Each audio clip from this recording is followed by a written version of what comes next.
All right, we are back. We are back.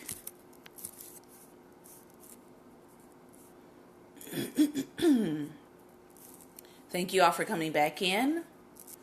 I'm taking a moment to share my broadcast. All right. And let me make sure as we are popping back in that I have all of my pages pulled up here. Thank you all for jumping back in.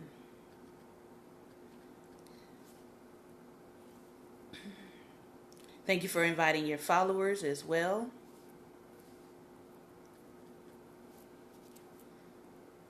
All right. There we go. Got one more to pull up here because I want to make sure that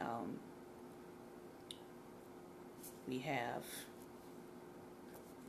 all of the resources I want to make sure you all have. Okay. All right. This is not saving my pages. Okay. So I'll just pull them up as we talk. So let me start out by asking if you homeschool already, please go ahead and put some hearts up on the screen so I can see if I've got some homeschoolers in here. If you homeschool already.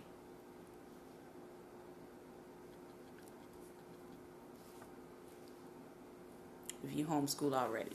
All right, I know we had one person on our part one that was a homeschooler.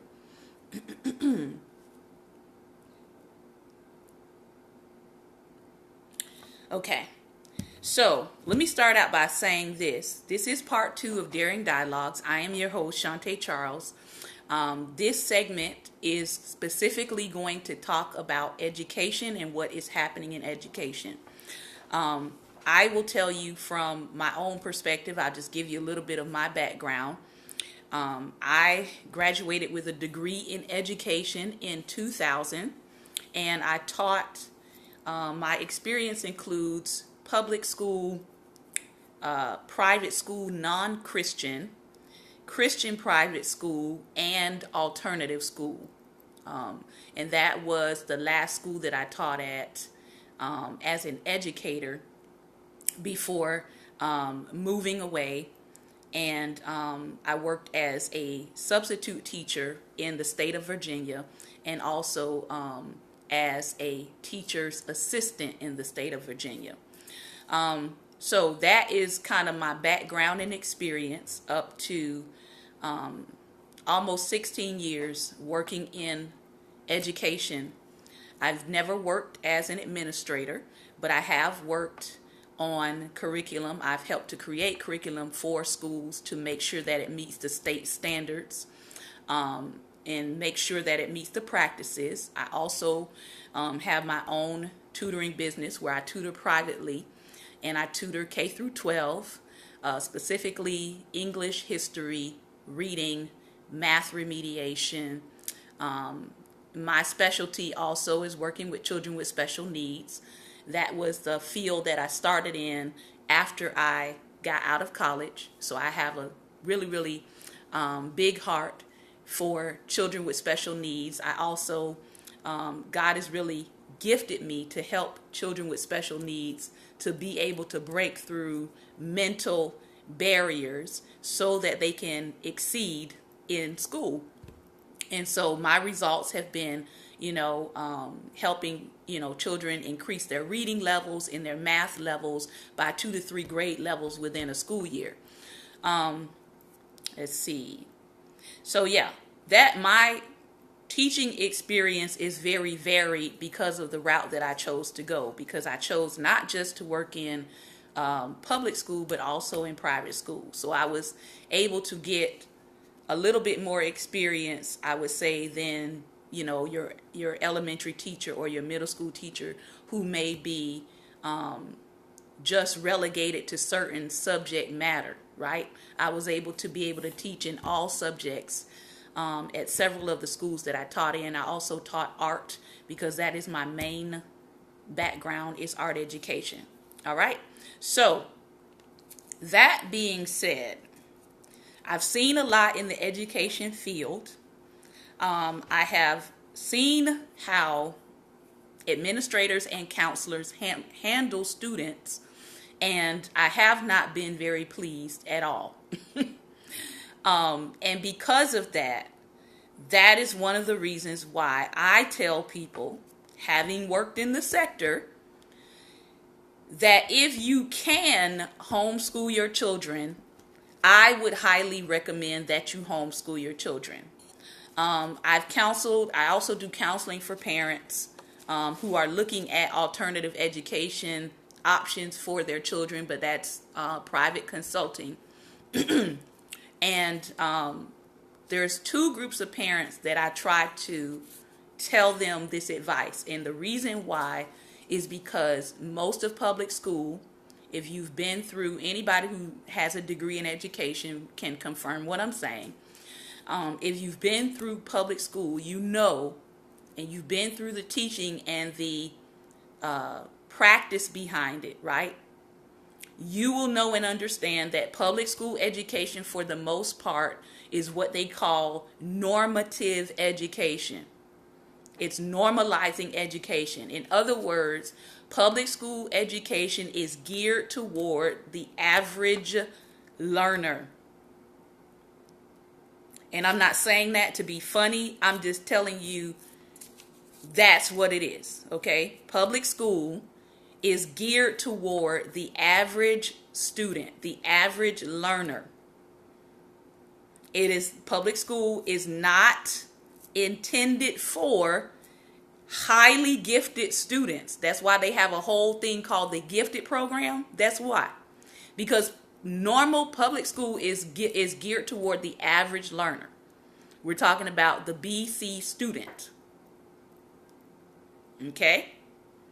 It is not intended to serve all the needs of a gifted learner, a gifted child, and it is not intended to serve all the needs of a child that has a learning difference. I don't call it a disability. I personally don't call it a deficit. I call it a learning difference. They learn differently. Okay? They learn differently. Their mind processes things differently. Okay? So public school is not intended for the two opposites of the spectrum. If anybody understands what I'm saying, let me just draw, because I like visuals. So let me just draw you what I'm talking about. All right. So we have, I think that'll do it. Yeah. Okay. So you have, this is the spectrum.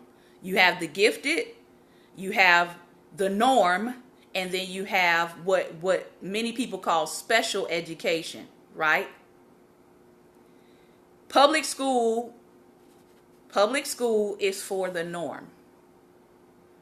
All right? So if your child falls outside of the norm, they're going to have some issues with public school. And it's not that your child is even many times a behavior problem. Sometimes they are labeled as a behavior problem because you have teachers that only want to teach here. I know I'm preaching good right now. I don't need an amen.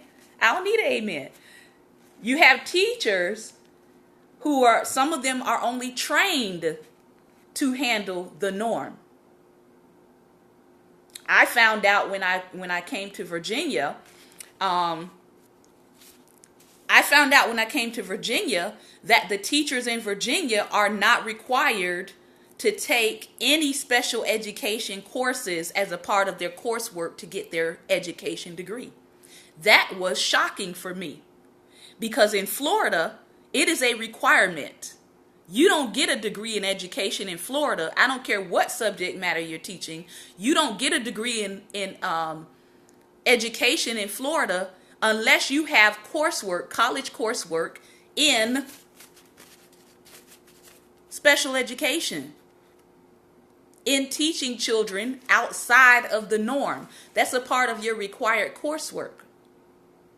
So when I came to Virginia, I was trying to understand why children in Virginia, and anybody who lives in Virginia knows I'm telling the truth, why children in Virginia the special ed children are treated like the stepchildren of the public school system. And it was not until I understood that they don't train their teachers to teach them, right? You can get a entire degree in special education in Virginia, but all the teachers across the board are not required to have special education coursework. So when you go into the public school setting, you have the teachers who are only trained to teach normalized children. They have a certain attitude towards the special education teachers and children. And it was not until I understood that everything I was experiencing in Virginia with the public school system made any sense to me. All right. But in Florida, you have to take special education coursework in order to earn your degree in education. You have to intern with special education teachers as a part of your coursework in Florida. Okay? You don't get a degree in education by ignoring the spectrum in Florida. Notice I said in Florida. So you would have to check out what happens with your spectrum of education in your state. Once I understood that about Virginia, okay, it made sense. Now, I got my degree in Florida. Florida has had for several years the #1 teacher preparation program in the nation. And now I see why. I was also trained under the people who wrote things like the McKay Scholarship, the people who wrote the legislation for the Children with Disabilities Act. So a lot of what I learned enabled me to be able to go into a classroom space and see whether or not people were actually accommodating special needs children in the way that they need to accommodate them. So when people see me coming into a classroom, sometimes they're not really happy about it because I can tell you how your classroom is failing and how your lesson plans are failing to accommodate children with special needs. And trust me, if you're an educator who only wants to teach the norm, if you're an educator who only wants to spend your time planning lessons in this arena, I am going to get on your nerves. I'm going to get on your last nerve because I'm going to ask you, how are you accommodating all of the spectrum? Because by law, if you have special needs children in your class, you're actually supposed to be accommodating them. And you're supposed to be familiar with the guidelines for accommodating them. And your curriculum is supposed to have things in it that accommodate them. And if you don't, as an educator, you can actually be written up and notated as an educator who does not accommodate children with special needs. All right? I know that was a whole sermon in and of itself, but I'm going to keep moving. All right, so it's 11:48. I'm going to read this article, and please take some notes because some of the things she says in here are important. And we may come back to this topic next week because obviously I don't have enough time for everything I want to say today. The article is called Education for Us by Us. And it says, efforts to close the achievement gap in the United States have long ignored the voices of Black educators. How we are fighting back. And this article is by Brittany Packnett, and it's located in the April 2017 edition of Essence.com. All right. So she says this: for decades, black people have been saying that attempts to improve the education of black children that often do not include but instead railroad black teachers will be unsuccessful. Not because we wish them to fail, but because no one knows us like us. And I have heard this several times, and that is, good teachers are hard to find, or we can't find any black educators and black teachers. And I'm going to say this: yes, you can. You can find them. Black educators are out here. Black educators have not disappeared. But let me tell you what is actually happening. Number one, because of systemic racism, black educators are not being hired. They're not being hired as teachers. They're being hired as teachers' aides. Ask me how I know. Okay? So, if you hire a teacher as a teacher's aide, you are now not paying them what they're worth. You're not paying them their salary. And it could be anywhere between 3 to 5 years before that teacher actually gets a job teaching. Okay? So, a lot of black educators are actually in a position that's lower than what they actually went to school for. That's number one. Number two, some of them are stuck as substitutes. Ask me how I know. Okay? So a substitute, I know in Virginia, substitutes make anywhere between $11 to $15 an hour. Now ask yourself, if you went to school for 4 to 5 years sometimes, 6 years if you got your master's in education, and the only job you can get in education is a substitute teacher making $11 an hour, ask yourself how long you're going to stay in that position. And usually substitute teachers do not get benefits.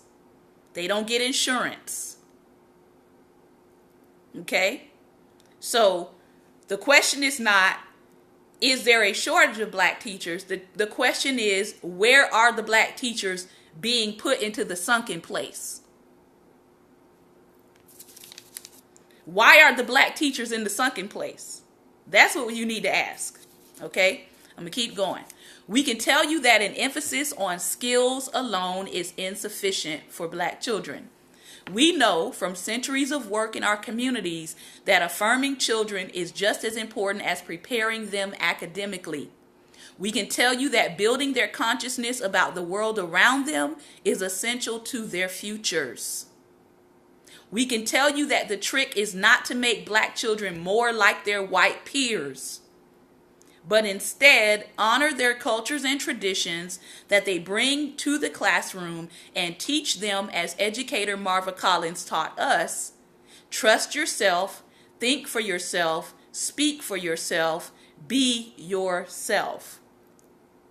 If we listen, we will hear black children saying they do not need a traditionally Eurocentric model of education, one that doesn't respond to their special gifts and continuously leaves them behind.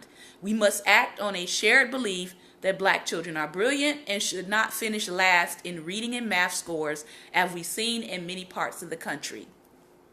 There are many reasons that this is happening. Some of it because I've been in the classroom both as an educator and as an assistant, to a white female educator who I counseled many days because she was the reading specialist. We talked many days about how to reach children of color. Children of color respond to movement and music. If you can teach it and get them to move, if you can teach it to song, they will get it. It's a cultural thing. There's nothing wrong with it. It's actually one of the ways that teachers learn to teach children. But if you are only committed to the norm, you don't use all of your skill as a teacher to reach all kinds of kids. Okay? There is something that teachers learn called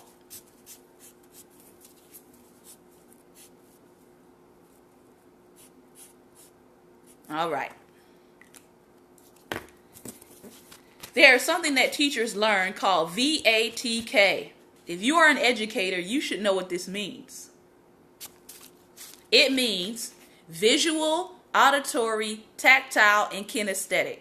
These are ways that students learn.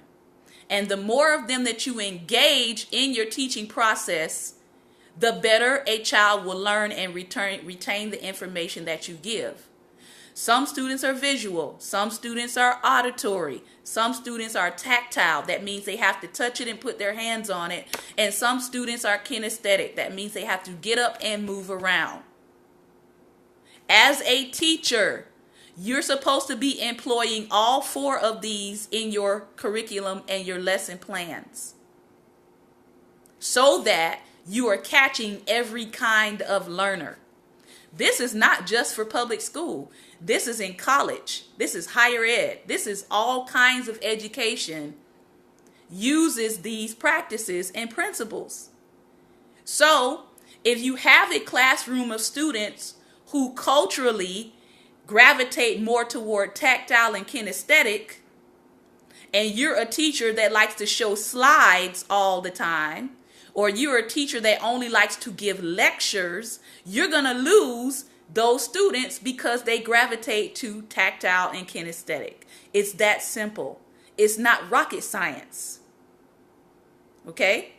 So you have to, if you want to catch all your students, you have to engage all kinds of ways to teach them. That's what she's talking about here. Just like white children, black kids move about the world with curiosity and sincerity, exploring boundaries, creating and growing and learning with tender hearts and ample minds. Here's the other piece. As Lady Apostle just said, I don't have the statistics on me today, but you can look up the statistics. Yes. So they put them on meds, and now they send them to the office. Okay. They put them on meds. They say they're a behavior problem, and then they suspend them. Meds and suspension equals juvenile detention center within 3 to 5 years. I'm telling you. Because what's happening is, again, goes back to the teacher. The teacher who only wants to teach in the norm is not going to be making time for the gifted student who's going to be labeled as a behavior problem, put on meds, and probably suspended, or the special needs child who's just going to be taken out of her space altogether, and sometimes labeled as a behavior problem and put on meds. All right? So what happens? That student who the teacher did not want to teach, meds, suspension, certain number of suspensions, now your child is being given a record that's going to follow them throughout their school history. They're going to be given a record and profiled as a troubled child. They're going to be given a record and profiled for recommendation for juvenile detention center. They actually are doing this now. Some schools are now charging children as young as elementary with felonies for hitting a child. We're talking about childhood behaviors now being categorized, I know in the state of Missouri is happening, as a felony. So please tell me what your child's future is going to look like if he is in the 2nd, 3rd, 4th grade and already has a felony charge. Told you I don't have time for everything I want to say today. We're going to stop right there because I know I just gave y'all a whole bunch to think about. So that was just point 1. All right. Teaching children how they learn. Teaching children how they learn. We got to start there. As a teacher, as an educator, not being afraid to go outside of the norm and teach to the spectrum of children. All right? So we're going to stop there. I am going to come back next Thursday Next Thursday, we're going to continue because that was just point one of this article. So next Thursday, we will come back. We'll talk about education again. Let me give you a resource as we close. I want you to go to edsource.org. edsource.org. I'm going to write it for you. edsource.org. And here's another one. Here's another resource so you get an opportunity to look up some articles and things by the time we return next week to this topic. edsource.org and theblackhomeschool.com. Okay, these are two sites that you can check into, and they have plenty of articles. One I just pulled up today from edsource.org is Education Issues to Watch in 2017 and Predictions of What Is to Come. And I will put that article on the Daring Dialogues Facebook page so that you can take a look at that and be aware of what is coming down the pipeline. So let me go ahead right now to Daring Dialogues, and I'm going to put that on the page. Let's see. And I hope that you all are getting these web addresses. All right. That is on the page now. And there's another one called, it's Vista College EDU, vistacollege.edu.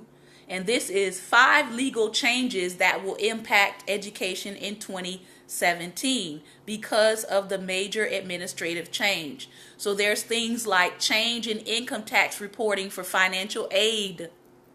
All right. Financial aid form filing date changes for parents who are getting ready to get their students ready for applying for college finances. Decreased transparency for schools. Is that really a good thing? Financial need will be redefined. So these are definitely things that we want to be aware of, especially if you have children. You have children in high school, college-age children. You have nieces and nephews. Share this information with them. All right. So this has been another episode of Daring Dialogues. I am your host, Shantae Charles. We're going to do a special Daring Dialogues on tomorrow. We're actually going to do it later in the evening. Awesome. We're going to do it later in the evening because we are going to be on site at a retreat. So my husband and I will be doing a teaching retreat, creative retreat on this weekend. So we may do some periscoping from there on tomorrow, but it will be later in the evening. So we will not be on for our 11 a.m. broadcast. All right. So thank you guys for chiming in today, tuning in today. I hope that you will share this broadcast with those who are parents, educators, administrators, people who are really concerned about what is going on in our school systems, okay? And you're looking to figure out what's going on, what's the real problems, and how can we provide solutions. So I know we're still on the problem side, but we are going to talk about solutions as well. All right. Thank you all so much for your time and attention. I hope that you have a great and wonderful day. Take care and God bless.